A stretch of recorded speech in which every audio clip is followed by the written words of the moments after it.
Forum ini akan dihadiri 193 negara. Jadi memang ini akan menjadi sebuah forum besar dan dihadiri kurang lebih nanti 5.000 sampai 7.000 peserta. Ini adalah forum 2 tahunan. Forum 2 tahunan yang dibentuk oleh PBB, United Nations Office for Disaster Risk Reduction. Kunjungan kami ke London membuahkan hasil yang baik. Pertama, kita telah mengamankan tambahan kebutuhan vaksin untuk Indonesia dari AstraZeneca. Tentu ini membuktikan bahwa kalau kita mempertanyakan kualitas bangsa kita, kemampuan bangsa kita adalah sesuatu yang aneh. Kenapa? Di sini terjawab. Insya Allah nanti di akhir tahun atau awal tahun depan itu vaksinnya sudah bisa disuntikkan. Tapi juga supaya Bapak Ibu tahu, yang disuntik itu kurang lebih 170 juta sampai 180 juta. Kami bertemu dengan beberapa partner yang ada di London, baik dari pemerintahan ataupun pihak swasta yang ada di London. Indonesia telah menyampaikan permintaan penyediaan vaksin sebesar 100 juta untuk tahun 2021.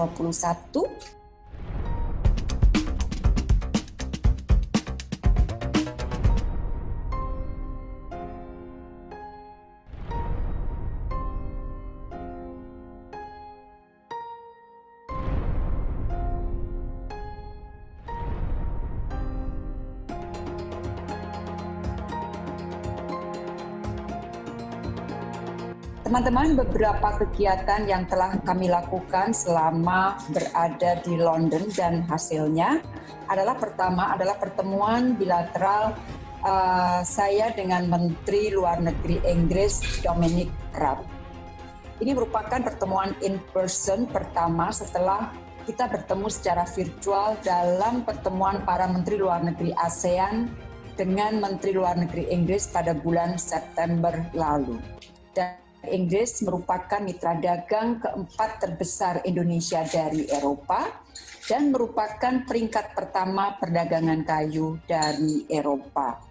Inggris merupakan mitra investasi kedua terbesar dari Eropa. Nah, di dalam pertemuan bilateral kami sepakat untuk mempererat kerjasama baik secara bilateral maupun dalam konteks multilateral. Sebagai sesama negara anggota Dewan Keamanan PBB, kita sepakat untuk terus mengarusutamakan multilateralisme. Untuk ASEAN, Inggris telah menyampaikan komitmen 1 juta pound sterling untuk ASEAN COVID-19 Response Fund. Secara bilateral, Indonesia dan Inggris juga telah menandatangani MOU mengenai kemitraan riset dan inovasi pada bulan Agustus lalu, dan MOU serta rencana aksi mengenai antimicrobial resistance pada bulan Juni yang lalu. Nah, mengenai kerjasama investasi dengan Inggris, saya menyambut baik minat kuat dari beberapa investor Inggris di bidang renewable energy, misalnya Aggreko yang merencanakan operasinya di Indonesia, dari suplai gas dan diesel ke suplai solar PVs, kemudian Orbital Marine Power yang merencanakan membangun tidal turbine yang akan memproduksi energi 10 MW di wilayah timur Indonesia, dan Nova Innovation yang berencana membangun off-grid tidal turbine. Berbagai pertemuan yang dilakukan Indonesia selama berada di London, antara lain dengan AstraZeneca, Imperial College London, dan juga dengan CEPI, yang membahas antara lain mengenai kerjasama vaksin. Sementara itu teman-teman, untuk kerjasama perdagangan, saya menyampaikan kekhawatiran Indonesia terhadap rencana Inggris memberlakukan tindakan due diligence untuk beberapa komoditas pertanian, termasuk kelapa sawit, kopi, kayu, dan produk kayu. Nah, saya sampaikan bahwa kebijakan seperti ini memiliki potensi menjadi hambatan non-tarif ekspor Indonesia ke Inggris. Saya menyarankan agar kita duduk dan membahas kemungkinan pembuatan mutual recognition dari kebijakan yang telah dimiliki masing-masing negara mengenai supply chain sustainability. CEPI menghargai komitmen Indonesia untuk melakukan kerjasama dengan CEPI. Dan CEO CEPI menyampaikan bahwa hasil due diligence terhadap Bio Farma menunjukkan hasil yang sangat baik. Oleh karena itu, CEPI siap melakukan kerjasama dengan Bio Farma. Hasil baik due diligence ini juga merupakan pengakuan teman-teman terhadap kapasitas dan kualitas yang dimiliki Bio Farma untuk manufacturing vaksin, untuk menjamin akses setara terhadap vaksin yang aman dan dengan harga terjangkau.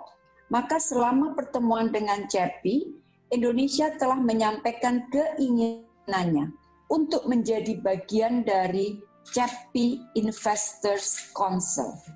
Pertemuan ketiga adalah pertemuan kami dengan jajaran pimpinan AstraZeneca atau AZ yang kemudian ditindaklanjuti dengan penandatanganan letter of intent antara AZ dan Kementerian Kesehatan. Indonesia telah menyampaikan permintaan penyediaan vaksin sebesar 100 juta untuk tahun 2021. Pihak AstraZeneca menyambut baik permintaan tersebut. Pengiriman pertama diharapkan dapat dilakukan pada semester pertama tahun 2021 dan akan dilakukan secara bertahap. Teman-teman media yang saya hormati, selama berada di London kita juga melakukan pertemuan dengan beberapa peneliti, pelajar Indonesia di bidang kedokteran, khususnya dalam pengembangan alat diagnostik, terapeutik, dan vaksin COVID-19. Terima kasih Bu Menlu, terima kasih juga saya didampingi oleh Pak Sekjen dari Kementerian Kesehatan dan wamen saya Pak Budi. Tentu ini membuktikan bahwa kalau kita mempertanyakan kualitas bangsa kita, kemampuan bangsa kita adalah sesuatu yang aneh. Kenapa? Di sini terjawab bahwa kita mempunyai perusahaan yang kualitas dunia, yaitu Bio Farma. Kita mempunyai medical research yang juga dipercayakan. Kualitas dan kapabilitas daripada produksi kita pun dari hasil research yang tadi sudah disampaikan Ibu Menlu, dari CEPI, ataupun kerjasama ke depan untuk masa depan apakah dengan ICL ataupun AstraZeneca adalah sesuatu yang kita juga harapkan terjadi untuk Indonesia.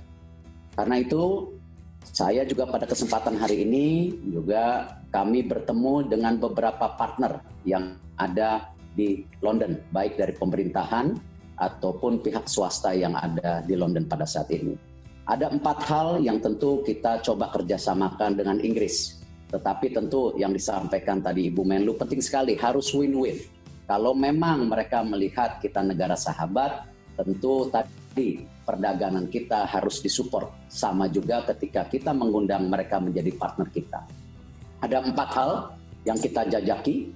1 mengenai health tourism, yang kita buka kesempatannya apalagi dengan adanya kemudahan daripada kami, perusahaan BUMN bisa mendapatkan fasilitas daripada kawasan ekonomi khusus, yaitu nanti kita lihat apakah kemungkinan di Bali, apakah di Sumatera. Karena ini kita juga ingin memastikan tadi para kesempatan Indonesia menjadi pemain juga kelas regional untuk industri kesehatan. Jadi yang tadinya masyarakat Indonesia banyak ke Singapura atau Malaysia berobat, sekarang ada fasilitas yang juga terpercaya di Indonesia. Ini yang kita jajaki di Inggris. Selain itu juga mengenai kerjasama pendidikan. Bagaimana bila dimungkinkan kita bisa bekerja sama dengan pihak daripada Inggris sendiri untuk meningkatkan tadi industri daripada pendidikan kita, khususnya pada hospitality. Dan kami melihat ada beberapa lokasi seperti yang ada di Mandalika dan lainnya, ini menjadi tempat kembali untuk kawasan ekonomi khusus yang sudah disampaikan sebelumnya.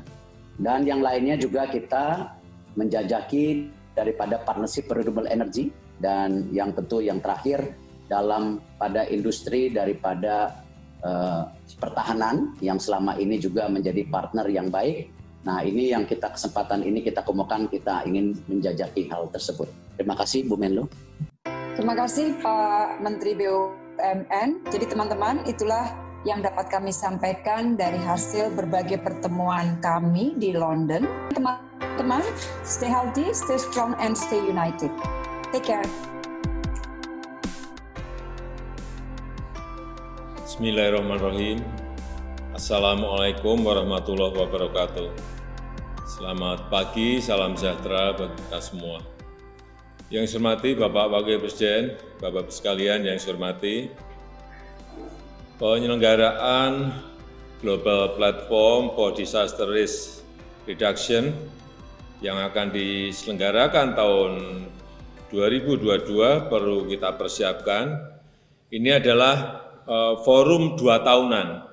Forum 2 tahunan yang dibentuk oleh PBB, United Nations Office for Disaster Risk Reduction, untuk meninjau kemajuan berbagai pengetahuan, mendiskusikan perkembangan dan tren terbaru dalam penanganan kebencanaan. Forum ini akan dihadiri 193 negara. Jadi memang ini akan menjadi sebuah forum besar dan dihadiri kurang lebih nanti 5.000 sampai 7.000 peserta. Oleh sebab itu, ini harus dipersiapkan dengan baik. Saya kira kita sebagai tuan rumah juga banyak pengalaman dalam menjadi tuan rumah berbagai konferensi internasional, dan sudah diputuskan bahwa konferensi ini akan diselenggarakan di Bali tahun 2022, dan juga pentingnya kita memanfaatkan konferensi berskala dunia ini untuk kepentingan nasional kita, sekaligus penegasan peran Indonesia dalam pengurangan risiko bencana di dunia. Dan tentu saja jangan sampai lupa bahwa kehadiran 190-an negara tadi dapat kita gunakan untuk momentum mempromosikan pariwisata Indonesia. Saya rasa itu sebagai pengantar.